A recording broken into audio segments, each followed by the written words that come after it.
หลีกแก้ไขปัญหาผู้รู้ผู้ตื่นเบิกบานก้าวนั้นข้อภาควาผู้เลิศวิชายอดภาคธรรม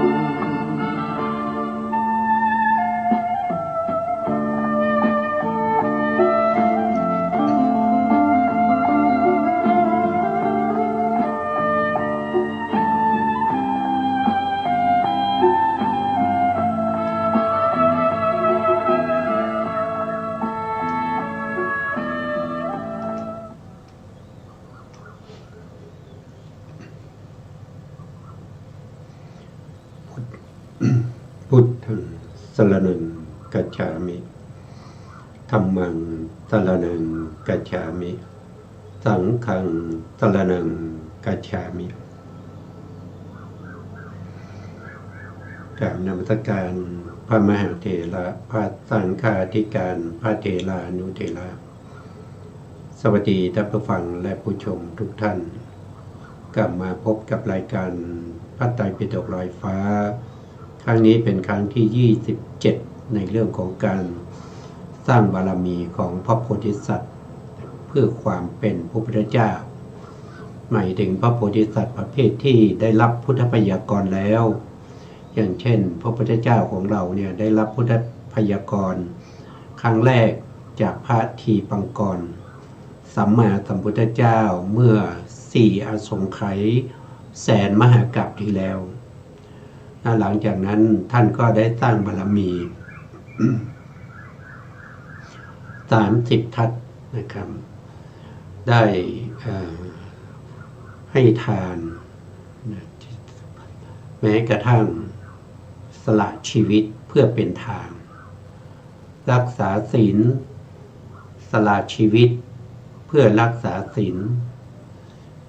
เจริญเนกขัมมะนะครับออกบวชทำจิตให้สงบจากกามทั้งหลายด้วยชีวิต4ก็คือแสวงหาปัญญานะครับเข้าไปหาผู้รู้บัณฑิตทั้งหลายเหมือนกับภิกษุที่เดินบิณฑบาตไปทีละหลังทีละหลังนะครับไม่ย่อท้อไม่ท้อถอยในการที่จะแสวงหาปัญญาทั้งหลายเข้าไปหาบัณฑิตทุกท่านโดยไม่เลือกนะครับถ้ารู้ว่าเขาเป็นบัณฑิตนะครับเขาพอที่จะสั่งสอนได้ก็จะเข้าไปหาไปศึกษาไปเล่าเรียนโดยความตั้งอกตั้งใจเราก็ยังพูดถึงในเรื่องของพระโพธิสัตว์ได้พบกับพระพุทธเจ้าในตั้งแต่ได้รับ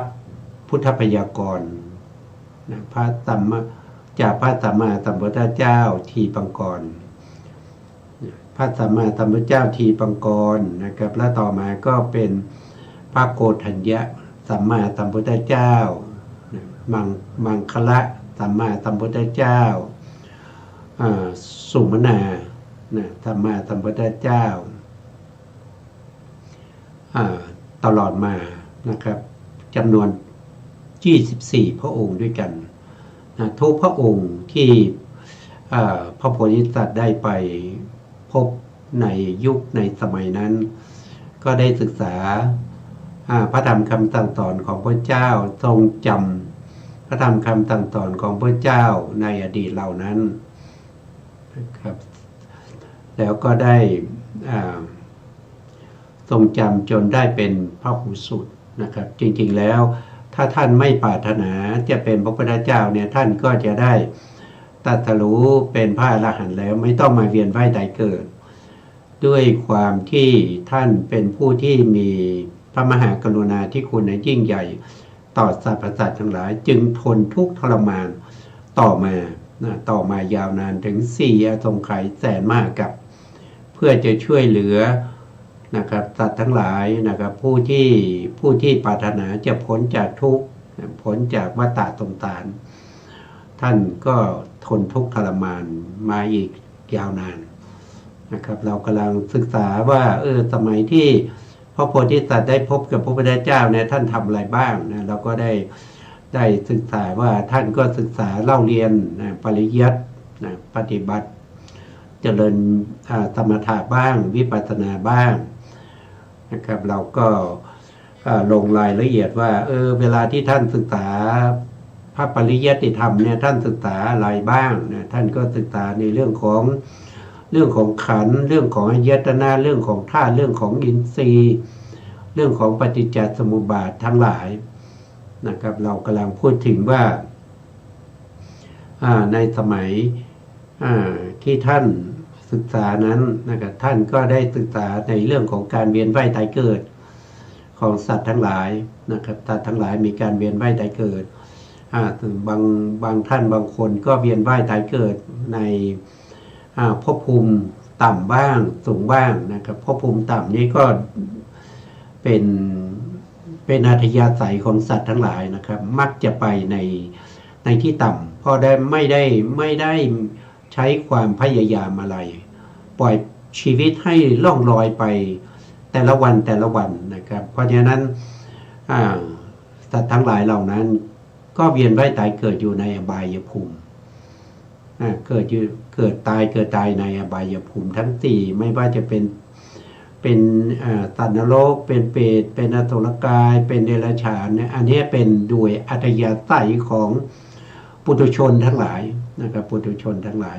คำว่าปุถุชนในที่นี้ก็หมายถึงทั้งที่เป็นมนุษย์เป็นเทวดาเป็นพรหมนะครับแล้วก็เป็นเดรัจฉานเป็นเปรตเป็นอสุรกายเป็นสัตว์นรกพวกนี้นะที่ยังไม่ได้โสดาปัตติมรรคนะครับยังไม่ได้เจริญวิปัสสนาเพื่อให้ได้โสดาปัตติมรรคเราเรียกว่าเป็นปุถุชนทั้งสิ้นนะปุถุชนเหล่านี้ส่วนมากนะไปเกิดในอบายแต่ส่วนน้อยที่ไปเกิดเป็นพรหมบ้างเกิดเป็นเทวดาบ้าง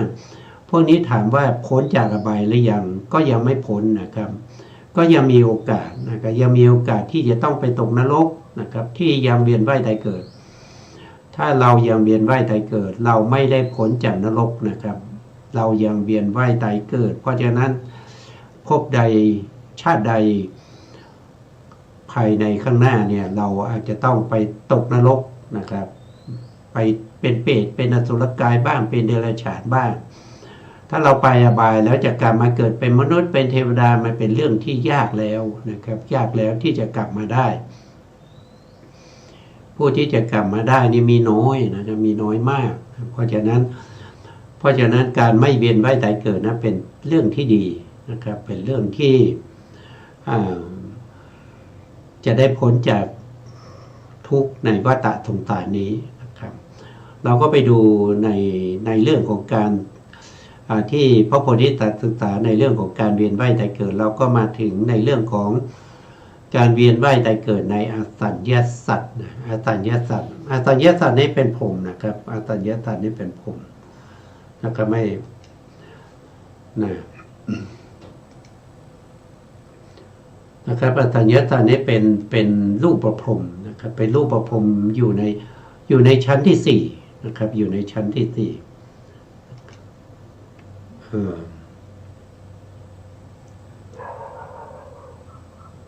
อยู่ในชั้นที่สี่นะครับ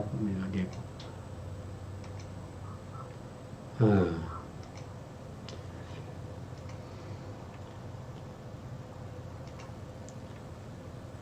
อยู่ในชั้นที่สี่นะครับอยู่ในชั้นที่สี่เป็นพรหมในระดับชั้นที่สี่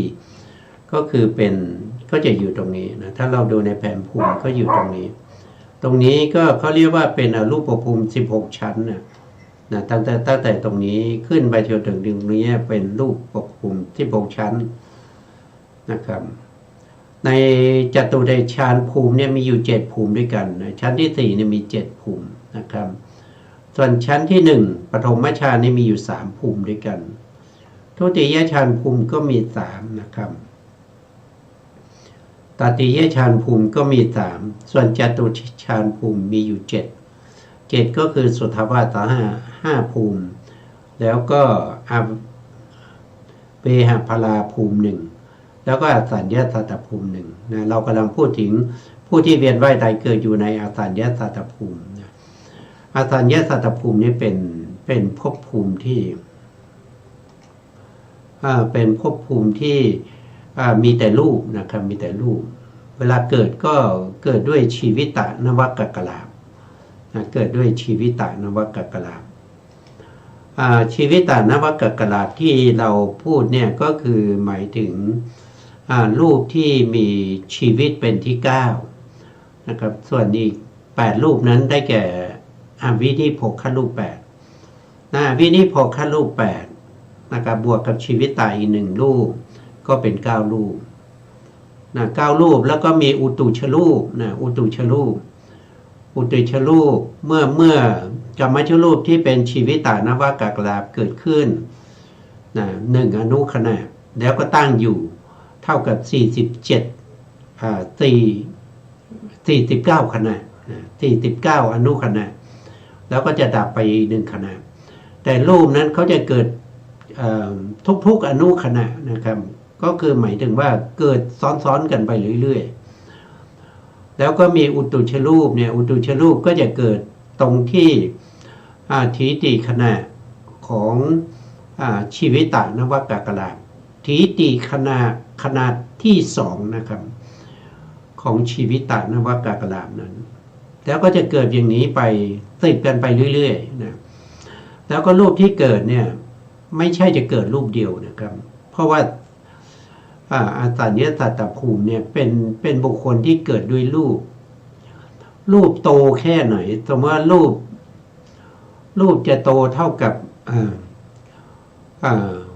คนที่อย่างเราเทียบกับมนุษย์เรานะครับมนุษย์เรา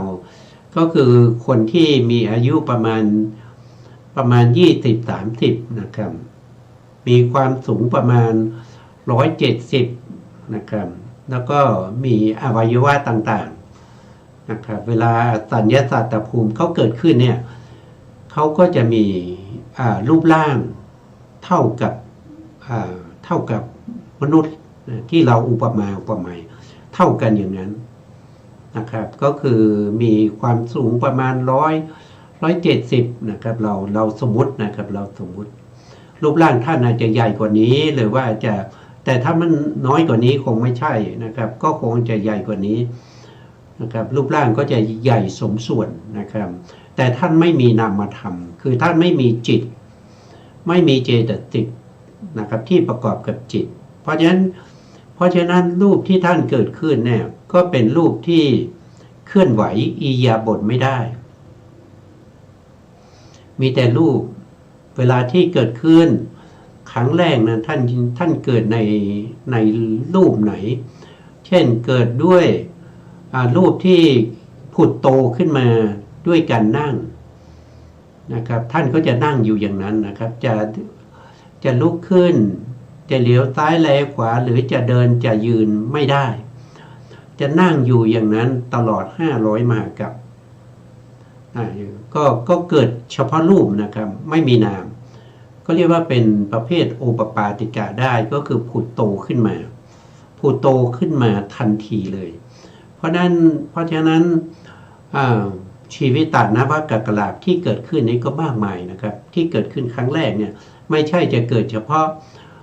รูปเดียวนะครับไม่ได้เกิดรูปเดียวเพราะรูปเดียวนี่มันน้อยมากเลยนะครับรูปกลาภหนึ่งเนี่ยจะเท่ากับ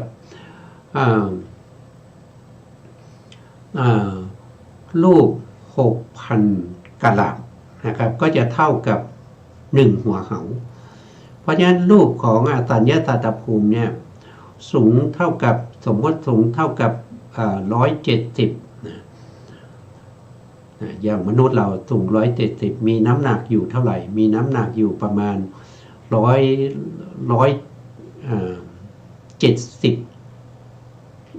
70กิโลเพราะฉะนั้นรูปก็จะชีวิตนวกลาภนี้ก็จะมีมากมายนะครับเกิดพร้อมกันแล้วหลังจากนั้นก็อุตุชรูปก็จะเกิดนะครับก็จะมีมากมายอย่างนั้นท่านบอกว่า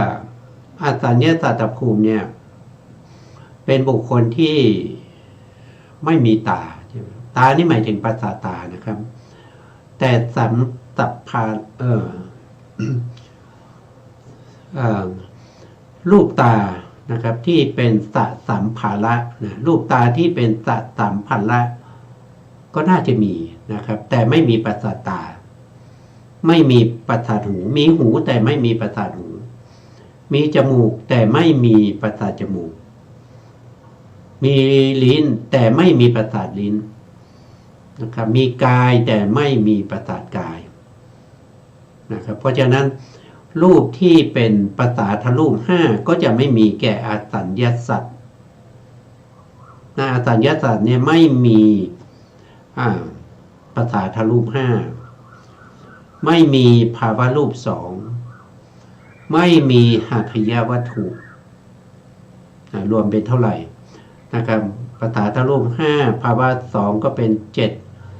แล้วก็บวกกับหัตถยวัตถุอีกหนึ่งไม่มีใช่ไหมครับก็เป็นแปดวรรณกรรมมัชรูป8รูปนี้ไม่มีมีกรรมมัชรูปอยู่รูปเดียวนั่นก็คือชีวิตะนวกะกะลา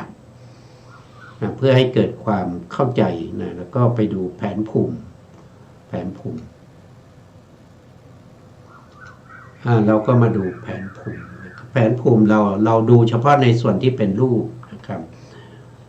ในส่วนที่เป็นรูปเดี๋ยวขอเอาเฉพาะ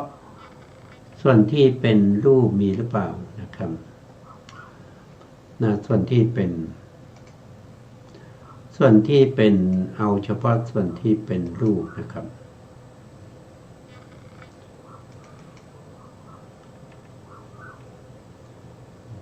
ถ้าส่วนที่เป็นรูปนะครับเราก็มาดูเฉพาะส่วนที่มันเป็นรูปนะส่วนที่เป็นรูปเนี่ยที่เราเห็นอยู่นะครับที่เราเห็นอยู่ในจอตรงนี้นะครับอสัญญาสัตตภูมิเนี่ยเขาบอกว่าไม่มีประสาทรูปห้าไม่มีประสาทรูปห้าก็คือไม่มีจักขุ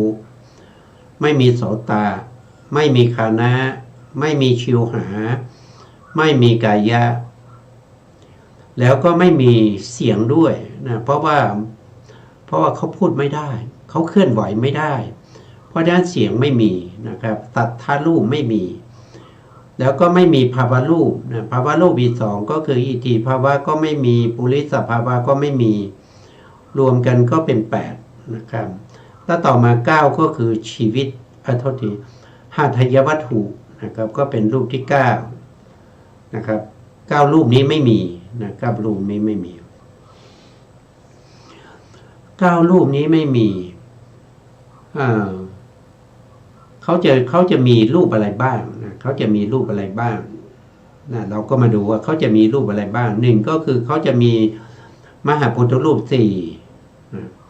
แล้วเขาจะมีรูปารมณ์นะครับก็คือสีสันวรรณะนะครับแล้วก็มีคันธารมณ์มีกลิ่นแล้วก็มีรสารมณ์นะมีรสารมณ์แล้วก็มีชีวิตะนะครับเป็นเท่าไหร่เป็น7นะครับแล้วก็มีอาหารก็เป็น8นะครับเป็น8แล้วก็มีปริเฉทรูปเป็นรูปที่ขั้นระหว่างรูปกะลาบที่เป็นนวกกะลาบนะครับนวกกะลาบนี้มีมากมายก็มีช่องว่างระหว่างนวกกะลาบนั้นก็เรียกว่าเป็นปริเฉทรูปนะครับแล้วก็มีเท่าไหร่ละโทษนะครับมี8นะ8เป็น9นะ9ก็เป็น10ก็เป็น11นะก็เป็น12นะ12แล้วก็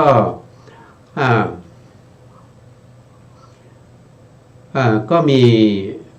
ละหูนะละหูก็คือความอ่อนนะครับก็เป็น13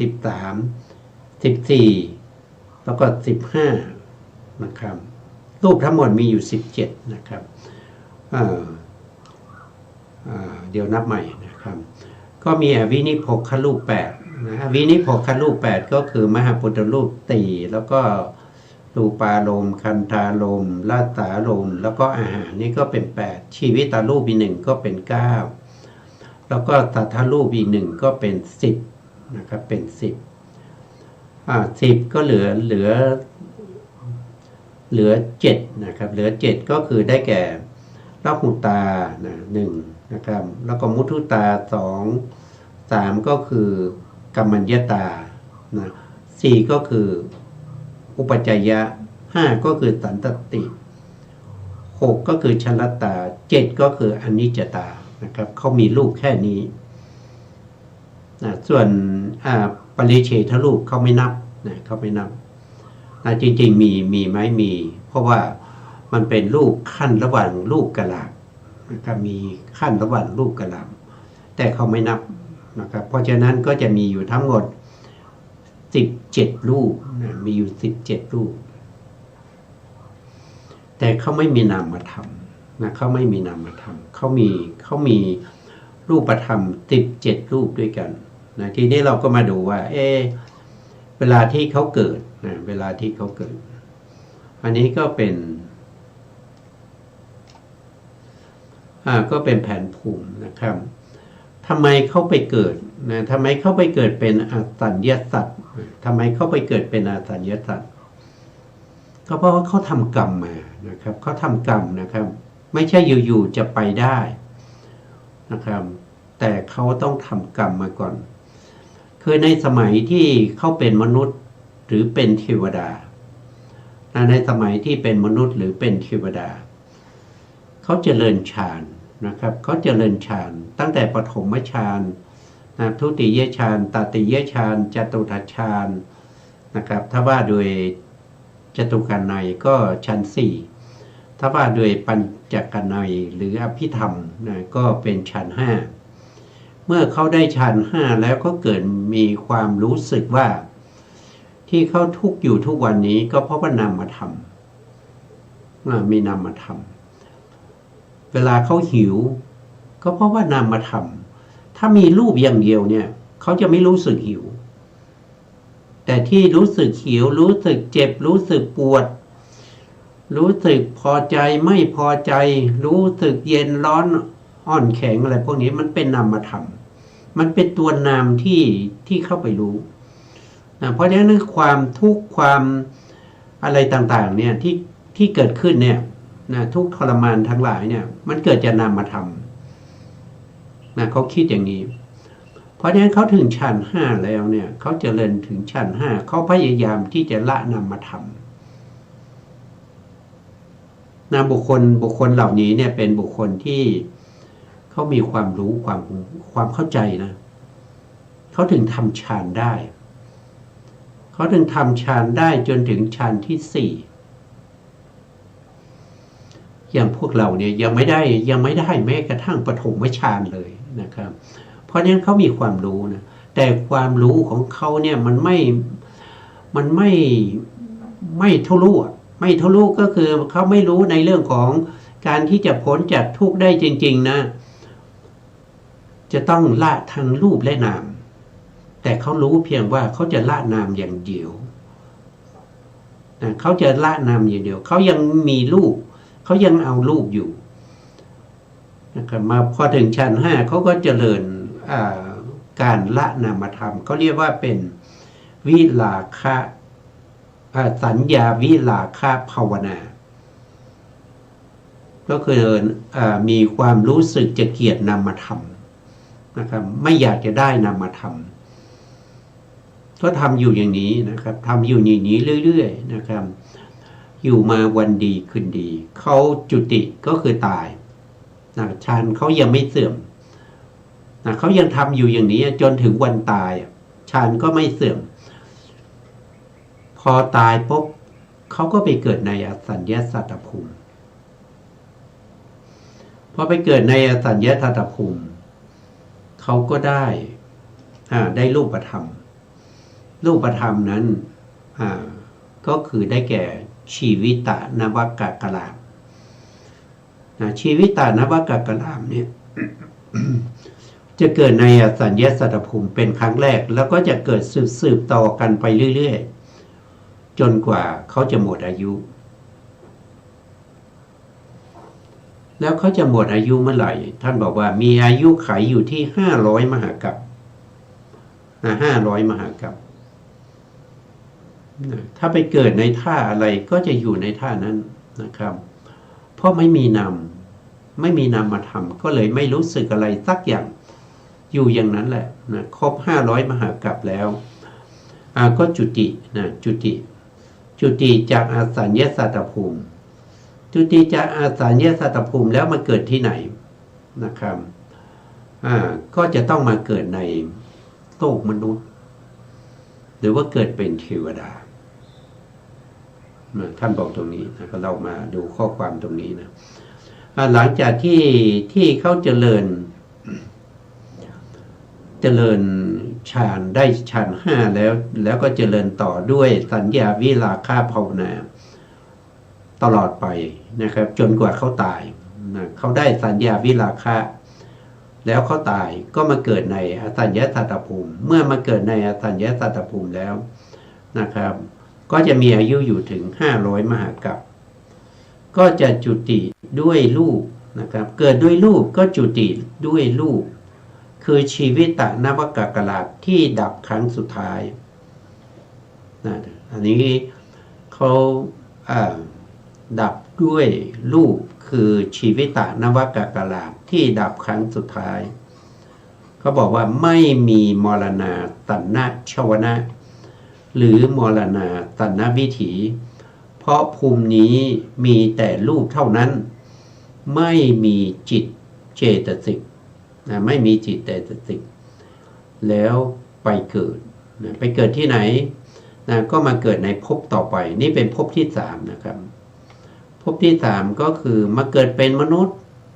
หรือเทวดานะเทวดาชั้นใดชั้นหนึ่งในเทวดา6ชั้นนั้น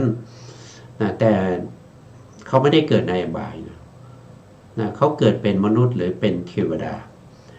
ปฏิสนธิด้วยภวังคจิต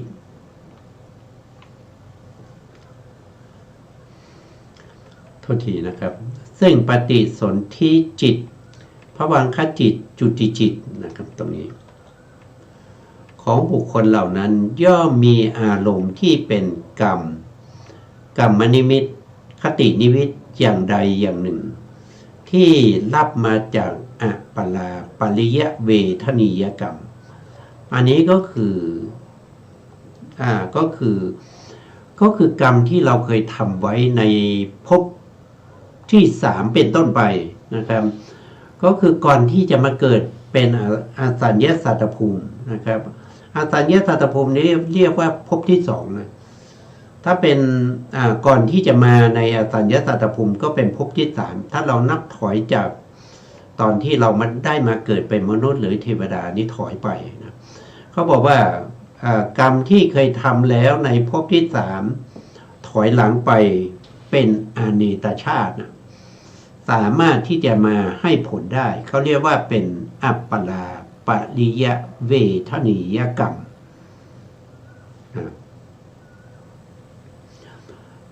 มาให้ผลนะครับมาให้ผลนับตั้งแต่ภพที่1เป็นต้นไปที่ถอยไปที่ได้บอกนะครับแล้วก็บุคคลเหล่านี้เกิดมาแล้วนะครับเกิดมาเขาสามารถที่จะเกิดปฏิสนธิได้ทั้งที่เป็นติเหตุกะปฏิสนธิคือมีปัญญาประกอบแล้วก็ได้ทั้งทวิเหตุกะปฏิสนธิก็คือไม่มีปัญญาประกอบเขาสามารถได้2อย่างนะเพราะว่าทำไมพวกพรหมเวลามาตายจากพรหมแล้วมาเกิดเป็นมนุษย์ทำไมต้องได้ทวิก็ท่านบอกว่าเวลาที่อสัญญสัตว์เนี่ยเวลาที่ไปเกิดในอสัญญสัตตพรหมเนี่ยเขาไม่มีนามธรรมเขามีแต่รูปธรรมเพราะฉะนั้นปัญญาเนี่ยมันเป็นนามธรรมนะครับเพราะว่ามันเว้นจากนามธรรมเป็นระยะเวลาที่ยาวนานถึง500 มหากัปเพราะฉะนั้นจึงมีสิทธิ์ที่จะไปเกิดเป็นทวิเหตุกะปุตุชนนะครับแล้วก็บางท่านก็เกิดเป็นติเหตุกะปุตุชนในมนุษย์แล้วก็เทวดาเนี่ยเมื่อเกิดมาแล้วเขาก็บางท่านก็จะเจริญฌานต่อบางท่านก็ไม่เจริญฌานนะเพราะอะไรเพราะว่ามันฌานเก่ามันเสื่อมไปมากแล้วมันเสื่อมไปนานแล้วตั้ง500 มหากัป 500 มหากรัปนะเพราะฉะนั้นเมื่อมาเกิดเป็นมนุษย์แล้วก็ทำกรรมนะครับอย่างพวกเรานี้แหละนะมาเกิดเป็นมนุษย์ก็มีทั้งกุศลกรรมอกุศลกรรมที่ทำไปทั้งดีทั้งไม่ดีนะครับเพราะฉะนั้นบุคคลเหล่านี้ก็สามารถที่จะตายจากความเป็นมนุษย์ในภพนี้นะครับไปเกิดเป็นเปรตอสุรกายเดรัจฉานนรกได้อีกนะครับเราก็จะเห็นได้ว่าแม้กระทั่งเป็นพรหมแล้วนะครับแต่ก็ยังไม่ได้มรรคผลก็ต้องกลับมาเกิดเป็นมนุษย์แล้วก็จากนั้นก็ต้องไปเกิดในอบายภูมิได้อีก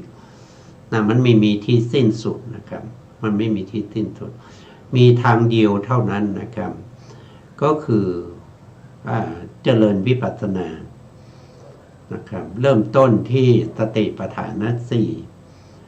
สติปัฏฐานสี่สัมมาปัฏฐานสี่อิทธิปัฏฐานสี่อิทธิห้าพละห้า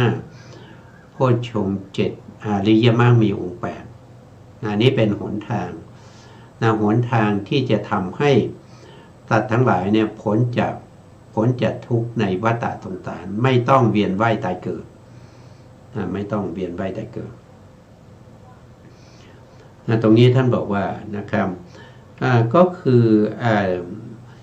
เวลาที่ท่านมาเกิดในเมืองมนุษย์เนี่ยจากอาสารมาเกิดเป็นเมืองมนุษย์เนี่ยท่านก็จะได้อารมณ์ที่เป็นกรรมอารมณ์กรรมนิมิตอารมณ์คตินิมิตอารมณ์อย่างใดอย่างหนึ่งที่ส่งผลมาจากกรรมที่เป็นอัปปลาปริยเวทนียกรรมที่เคยทำมาแล้วในภพก่อนๆตั้งแต่ถ้านับตรงนี้ก็ภพที่3ถอยหลังไปหรือถ้านับตรงถ้านับก่อนที่จะมาเกิดเป็นอาสารก็นับเป็นภพที่1นะครับไปไม่ใช่ในภพนี้ก็คือไม่ได้เอากรรมนิมิตหรือคตินิมิตในภพที่เป็นอสัญญสัตตภูมิมานะครับอัปปลาปริยเวทนียกรรมใดมีโอกาสให้ผลปฏิสนธิในกามภูมิอารมณ์ของอัปปลาปริยเวทนียกรรมนั้นแหละเป็นกรรมนิมิตหรือคตินิมิตของทวารวิมุตติจิตของมนุษย์และเทวดาเหล่านี้ก็คำว่าวิมุตติเนี่ยวิมุตติจิตนี่คือหมายถึงจิตที่ไม่ขึ้นวิถีนะครับจิตไม่ขึ้นวิถีนี่ก็คือได้แก่ปฏิสนธิจิตภวังคจิตแล้วก็จุติจิตนะถ้าเมื่อไหร่ที่จิตของเราเป็นภวังคจิตนั่นแสดงว่าเป็นวิมุตติจิตคือจิตที่ไม่ขึ้นวิถีนะครับตามที่เราได้ศึกษามาก็วิถีก็มีทั้งปัญจทวารวิถีแล้วก็มโนทวารวิถีครับอันนี้ก็คงจะเข้าใจนะครับก็คงจะเข้าใจอันนี้ก็เป็นอันนี้เราศึกษาไปแล้วนะครับก็คือเรื่องของความเกิดนะครับทีนี้เราก็จะไปดูต่อนะครับไปดูต่อจาก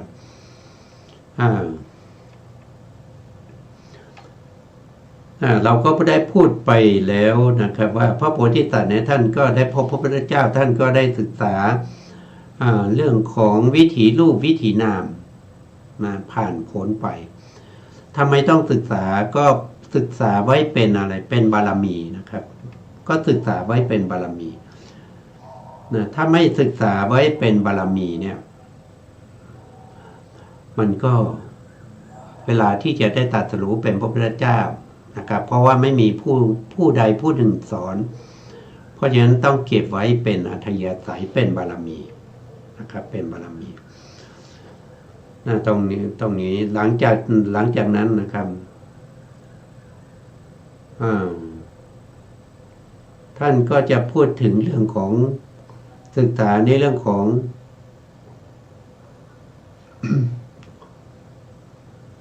อ เรามาดูตรงนี้ก่อนนะครับสัตว์ที่เวียนว่ายตายเกิดอยู่ใน31ภูมิเนี่ยถ้าจำแนกบุคคลแล้วได้บุคคลอยู่12บุคคลได้12บุคคล12บุคคลได้แก่อะไรนะท่านก็บอกว่า1ก็คือได้แก่ทุกขติอาเหตุกะบุคคลที่ตรงนี้ตัวย่อนะครับตรงนี้ย่อไว้ทุกขติอาเหตุกะบุคคลนะคนที่1นะครับทุกขติอาเหตุกะบุคคลเนี่ยปฏิสนธิและจุติ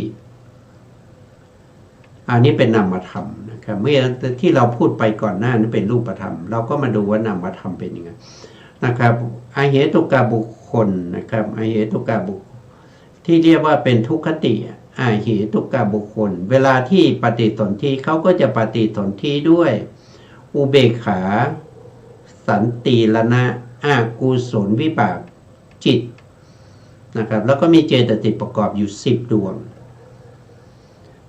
แล้วก็มีกรรมชรูปกรรมชรูป37กรรมชรูปเกิด37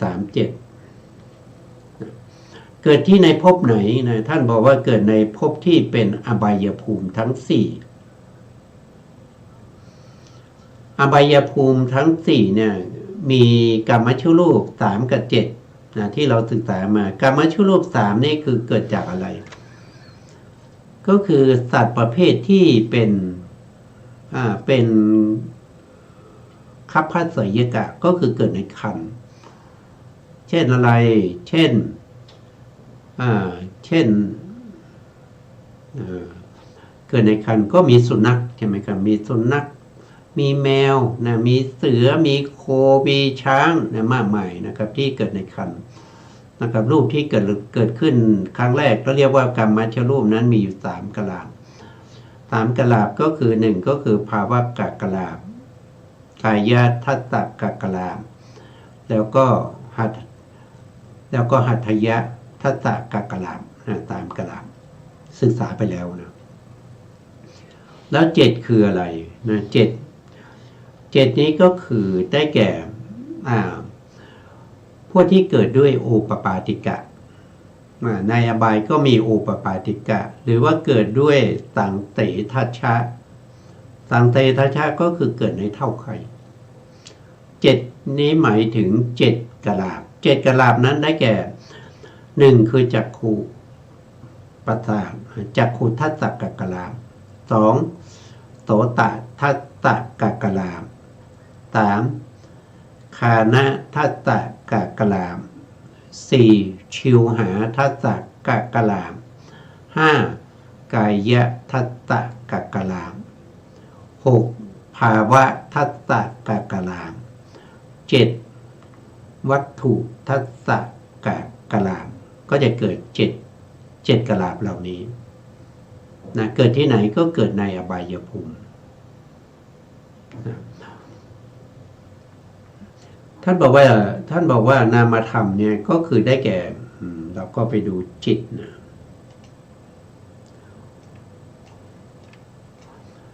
ท่านบอกว่านามธรรมเนี่ยเวลาที่อาเหตุทุกขติอาเหตุกะบุคคลนะครับที่เกิ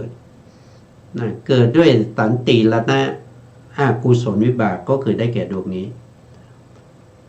ได้แก่ดวงนี้มีเจตสิกประกอบอยู่10ดวงนะครับมีเจตสิกประกอบอยู่10ดวงเจตสิก10ดวงนั้นก็คือได้แก่อะไรก็คือได้แก่1คือผัสสะ2คือเวทนา3คือสัญญา4คือเจตนา5คือเอกคตา6คือชีวิตินทรีย์7คือมนสิการอันนี้เขาเรียกว่าเป็นสัพพะจิตตสาธารณเจตสิก7เกิดร่วมกับจิตทุกดวงจิตดวงไหนเกิดขึ้นจะต้องมี7ดวงนี้เสมอนะครับเพราะฉะนั้นสันติรณะอกุศลวิบากเกิดขึ้นมาทำหน้าที่ปฏิสนธิก็ต้องมีเจตสิกที่เป็นสัพพะจิตตสาธารณเจตสิก7นี้เกิดร่วมด้วยนะครับก็ได้7นะครับเหลืออีกเท่าไหร่นะครับ10นะลบ7ก็เหลือ3นะ3ได้แก่อะไรนะครับ3ได้แก่อะไร สามก็คือได้แก่นะสามก็คือได้แก่ตัววิตกนะครับมีวิตกด้วยนะครับพอมีวิตกก็เป็น8นะครับแล้วก็มีวิจารณ์นะครับมีวิจารณ์ก็เป็น9นะครับมีวิจารณ์ก็เป็น9แล้วก็มีอธิโมกข์ด้วยนะก็เป็น10นะก็เป็น10เพราะฉะนั้นอุเบกขาสันตินะอกุศลและจิตทำหน้าที่ปฏิสนธิของบุคคลที่เป็นทุกขติอาหิตุกะบุคคลประกอบด้วยเจตสิก10ดวงก็คือได้แก่สัพพะจิตตสาธารณเจตสิก7แล้วก็ปกิณณกเจตสิก3คือได้แก่วิตกนะครับวิจารณ์แล้วก็อธิโมกข์ส่วนรายละเอียดของจิตและเจตสิกเหล่านี้ที่เราศึกษามาในเรื่องของลักขณาทิจตุกะนะครับเราก็ศึกษาไปแล้วนะครับแต่ถ้าเป็นพระโพธิสัตว์ท่านสะสมบารมีในเรื่องของปัญญาท่านจะศึกษาแล้วศึกษาเล่านะครับทุกภพทุกชาติที่ได้พบกับคำสั่งสอนของพระพุทธเจ้านะครับเพื่อให้บารมีนั้นเต็มบารมีเต็มในภพสุดท้ายท่านจะตรัสรู้เองไม่ต้องมีใครมาสั่งมาสอนเป็นสัพพัญญูนะครับเป็นผู้ที่มีบารมีตรัสรู้เองในภพสุดท้ายแต่ท่านจะต้องสะสมบารมีมาตั้งแต่สมัยที่ท่านเป็นพระโพธิสัตว์นะไม่ใช่อยู่ๆก็มาตรัสรู้โดยไม่เคยทำอะไรมาเลยไม่เคยศึกษาเล่าเรียนมาเลยตั้งบารมีได้แต่นอนกินนะครับให้มันผ่านไปมาเอาเวลาผ่านไปเรื่อยๆให้ครบ4อสงไขยแสนมากกับแล้วก็จะมาตรัสรู้อย่างนี้มันไม่มีนะครับไม่มีในพระพุทธศาสนาในพระพุทธศาสนาต้องมีเหตุและผลพระโพธิสัตว์ทั้งหลายนะครับจะได้ตรัสรู้เป็นพระพุทธเจ้าต้องมีการสะสมบารมีนะครับในเรื่องของปัญญาที่จะตรัสรู้ในอริยสัจสี่เหล่านี้นะครับนอกจากตรัสรู้ในอริยสัจสี่แล้วท่านยังต้องตรัสรู้อีกอย่างหนึ่งนั่นเขาเรียกว่าเป็นบัญญัติเป็นบัญญัติบัญญัติก็คือเป็นสมมุติเป็นสมมุติที่เป็นสัจจะนะครับอย่างเช่นคำว่าเจตสิกเนี่ยนะครับที่พระพุทธองค์บัญญัติไว้ตั้งแต่สมัยที่พระพุทธองค์ได้ตรัสรู้ใหม่ๆเมื่อ 2,600 ปีที่แล้วนะครับได้บัญญัติว่าจิตมีเจตสิกประกอบคำว่าจิตคำว่าเจตสิกนะครับที่ประกอบในจิตเนี่ยไม่มีใครที่จะแก้ไขได้นะครับไม่มีใครที่จะมาเปลี่ยนแปลงได้จนถึงปัจจุบันนี้นะครับยังไม่มีนักวิชาการหรือว่าผู้มีปัญญาจะมาเปลี่ยนตามที่พระพุทธเจ้าได้แสดงไว้ว่าจิตประกอบด้วยเจตสิกมันไม่ถูกนะ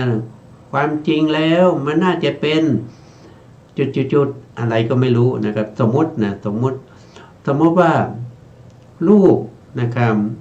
ต้องมีเจตสิกประกอบอย่างเงี้ยมันไม่มีนะครับมันไม่มีใครสามารถที่จะมาแก้หรือมาบัญญัติใหม่ในคำสั่งสอนของพระเจ้าได้อันนี้ก็เป็นสัพพัญญุตญาณนะพระพุทธองค์ตรัสว่ายังไงจนถึงปัจจุบันนี้ก็ยังไม่มีใครที่จะสามารถที่จะหาศัพท์อื่นๆมาใช้แทนได้เราใช้มาตั้งแต่ 2,600 ปีแล้วปัจจุบันนี้นะครับใช้มาตั้ง 2,600 ปีแล้วนะอันนี้ก็เป็นสิ่งที่พระโพธิสัตว์สะสมมาสะสมมาเราก็ไปดูต่อนะครับ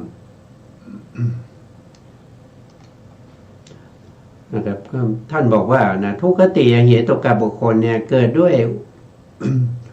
อุเบกขาสันติละนะอกุศลวิปากจิต1เจตสิกประกอบ30แล้วก็มีกรรมชรูป3หรือกรรมชรูป7 ในอบายภูมิสี่นี่เรารู้แล้วต่อไปบุคคลที่สองคือสุคติอาเหตุกะบุคคลนะสุคติอาเหตุกะบุคคลนะสุคติอาเหตุกะบุคคลตรงนี้ ท่านก็แยกก็เป็นอะไรเป็น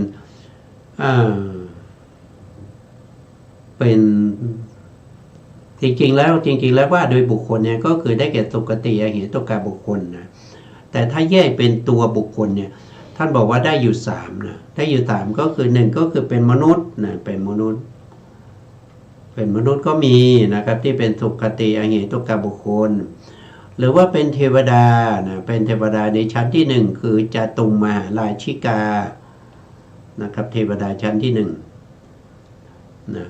3ก็คืออาสัญญสัตตนะอาสัญญสัตตที่เราเรียนมาเมื่อกี้นะครับอันนี้ก็เป็นอเหตุกะบุคคลเหมือนกันเพราะว่าเขาไม่มีจิตเพราะฉะนั้นเขาไม่มีเหตุประกอบเขาจึงเป็นอาเหตุนะเพราะคำว่าเหตุเนี่ยก็คือได้แก่โลภะเหตุโทสะเหตุโมหะเหตุโลภะเหตุโทสะเหตุโมหะเหตุคำว่าเหตุก็จะมีอยู่6 คำแต่ในอสัญญสัตตภูมิเนี่ยไม่มีนะไม่มีเพราะฉะนั้นท่านจึงเป็นสุคติอเหตุกะบุคคลนะถ้าเรียกโดยบุคคลก็จะเป็นบุคคลอย่างนี้ ทีนี้เราก็มาดูปฏิสนธิแล้วก็จุติของคนเหล่านี้นะครับสุคติอเหตุกะบุคคลก็เกิดด้วยอุเบกขาสันติละนะกุศลวิบาก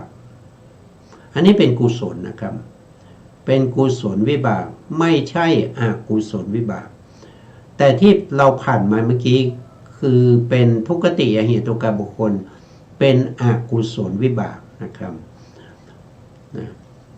มีเจตสิกประกอบอยู่เท่าไหร่นะมีเจตสิกประกอบเท่ากันเลยนะครับก็คือ10นะ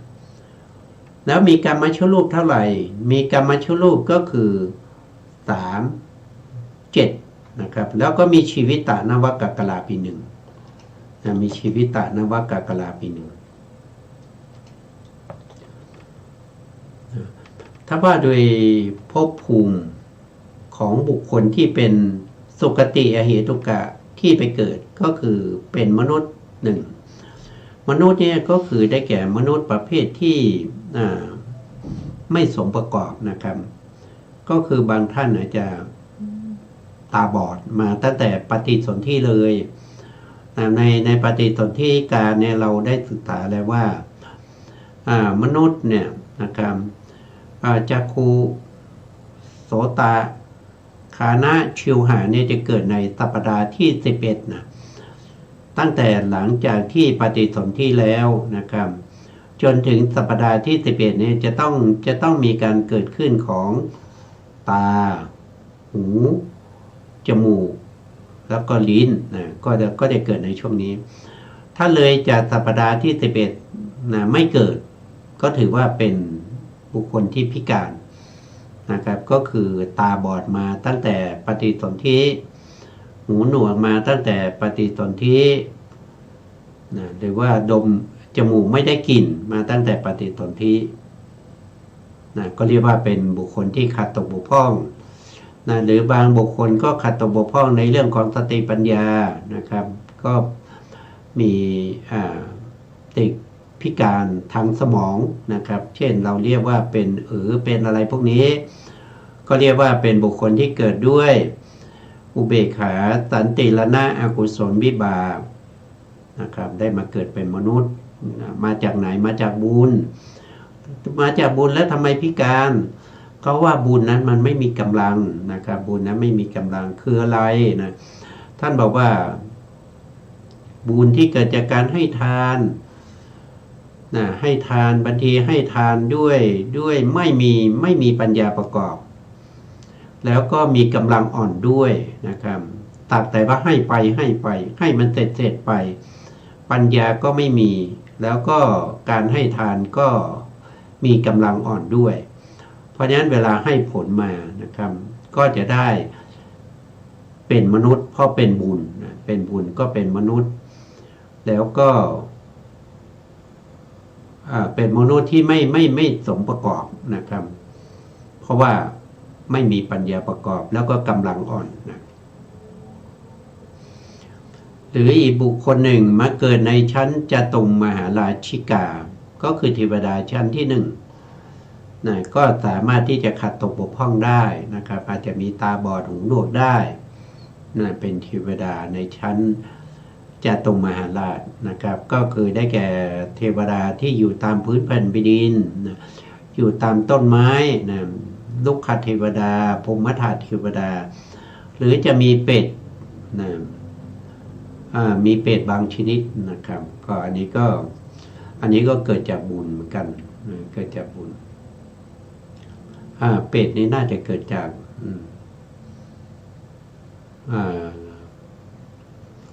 ก็จะบุญนะก็จะบุญอยู่ในชั้นจตุมหาราชิกาแล้วก็อตัญญตาตภูมินี้เราก็รู้แล้วนะครับว่าผู้ที่เกิดในอตัญญตาตภูมินั้นเขามีปัญญาทำฌานมาแล้วก็ทำฌานจนถึงฌาน5แล้วก็เจริญสัญญาวิราคะภาวนาแล้วก็ไปเกิดในอตัญแต่เขาไม่ได้เกิดด้วยจิตเพราะฉะนั้นตรงนี้ไม่มีนะครับไม่มีจิตที่ทำให้เกิดเป็นอสัญญาสัตตภูมิแต่มีอะไรมีชีวิตะนวกกลาภนะมีชีวิตะนวกกลาภตรงนี้ชีวิตะนวกกลาภนี้เป็นของอสัญญาสัตตภูมิชีวิตะนวกกลาภนี้เป็นรูปนะครับเป็นรูปไม่ใช่เป็นนามนะไม่ใช่เป็นนามต่อมาบุคคลที่3นะครับบุคคลที่3ก็คือได้แก่ทัพพิเหตุกะบุคคลนะทัพพิเหตุกะบุคคลอันนี้ก็คือบุคคลที่เกิดด้วยมหากุศลมหากุศลโทษทีมหาวิบากมหาวิบากญาณวิปยุตก็คือมหาวิบากที่ไม่ประกอบด้วยปัญญามหาวิบากญาณวิปยุต4ญาณนะครับไม่ใช่3นะเป็นวิทย์ก็คือไม่ประกอบด้วยปัญญาถ้าเราดูในแผนภูมิก็คือได้แก่อะไรก็คือได้แก่เนี่ยมหาวิบากนะครับ4ดวงนี้4ดวงนี้ก็คือมหาวิบากดวงที่3ดวงที่4แล้วก็ดวงที่7แล้วก็ดวงที่8 4ดวงนี้ไม่มีปัญญาไม่มีปัญญาทำหน้าที่ในการนำเกิดทำหน้าที่ในการนำเกิดเป็นอะไรนะครับเกิดเป็นอะไรก็เกิดในกามสุขติภูมิ7เกิดเป็นมนุษย์เกิดเป็นเทวดาเทวดาอีก6ชั้นนะครับมนุษย์เทวดานะครับรวมก็จะเป็น7ภูมิด้วยกันมีเจตสิกประกอบเท่าไหร่มีเจตสิกประกอบอยู่32ดวงแล้วก็มีกรรมชรูปกรรมชรูปก็คือ37นะครับ37แล้วก็มีชีวิตตรงนี้ทำไมมีชีวิตตานวกกลาภนะตรงนี้ผิดนะตรงนี้นี่ลบไปนะครับนี่ไม่ถูกนะครับก็คือเกิดมาเป็นมนุษย์เป็นเทวดานะรูปร่างสมบูรณ์นะครับรูปร่างสมบูรณ์ไม่ขัดตกบกพร่องอะไรนะครับแต่เวลาเกิดไม่ได้เกิดด้วยปัญญาไม่มีปัญญาประกอบเขามีเหตุ2นะครับทวีแปลว่าเหตุโทษทีทวีแปลว่า2นะครับเหตุก็คือเหตุนั่นเองทวีก็คือเหตุ2ที่เขาเกิดก็คือได้แก่โลภะเหตุแล้วก็โทสะเหตุเกิดมาเป็นมนุษย์แล้วก็เทวดาพวกนี้ร่างกายสมบูรณ์สามารถที่จะศึกษาเล่าเรียนนะครับในทางโลกเนี่ยสามารถเรียนไปจนถึงด็อกเตอร์เป็นศาสตราจารย์เป็นอะไรได้นะครับแต่เขามีปัญหาว่าเขาจะมาเจริญสมถะวิปัสสนาในพระพุทธศาสนานี้ไม่เจริญก้าวหน้าเขาไม่สามารถที่จะทำให้ได้แม้กระทั่งอุปจารสมาธินะ เพ ผู้ที่เกิดด้วยทุกติอเหตุกะนะครับโทษทีผู้ที่เกิดด้วยมหาวิบากญาณวิปยุตเนี่ยไม่สามารถที่จะเจริญสมถะให้ได้สมาธิขั้นอุปจารสมาธิเห็นปฏิภาคคณิมิตก็ไม่ได้นะอย่าพูดถึงในเรื่องของปฐมฌานทุติยฌานเลยเขาเจริญไม่ได้เพราะเขาขาดปัญญาตั้งแต่ปฏิสนธินะแล้วก็เวลาเจริญวิปัสสนาเขาก็ไม่สามารถที่จะเห็นรูปนามได้เขาไม่สามารถที่จะเห็นรูปเห็นนามได้อันนี้ก็เป็น เป็นข้อที่เป็นข้อที่เอามาวัดนะครับมาวัดในเรื่องของความเป็นทวิเหตุกะปุถุชนกับติเหตุกะปุถุชนนะครับวันนี้เราก็เอาไว้แค่นี้ก่อนนะครับเพราะเวลาเราหมดแล้วนะครับตัวทานี้ก็ขอกราบขอบพระคุณพระครูสมุทรวิศวัตรวรกิจโชผู้อำนวยการสถานีวิทยุเพื่อการศึกษาพระพุทธศาสนาและวัฒนธรรม FM 104.5 เมกะเฮิรตซ์วัดฝายหินจังหวัดเชียงใหม่และขอกราบขอบพระคุณพระครูปริยัติยานุศาสตร์ขอบคุณท่านผู้ฟังและผู้ชมทุกท่านที่ให้เกียรติติดตามในรายการพระไตรปิฎกลอยฟ้าพบกันใหม่ในครั้งต่อไปครับวันนี้ลาไปก่อนครับสวัสดีครับ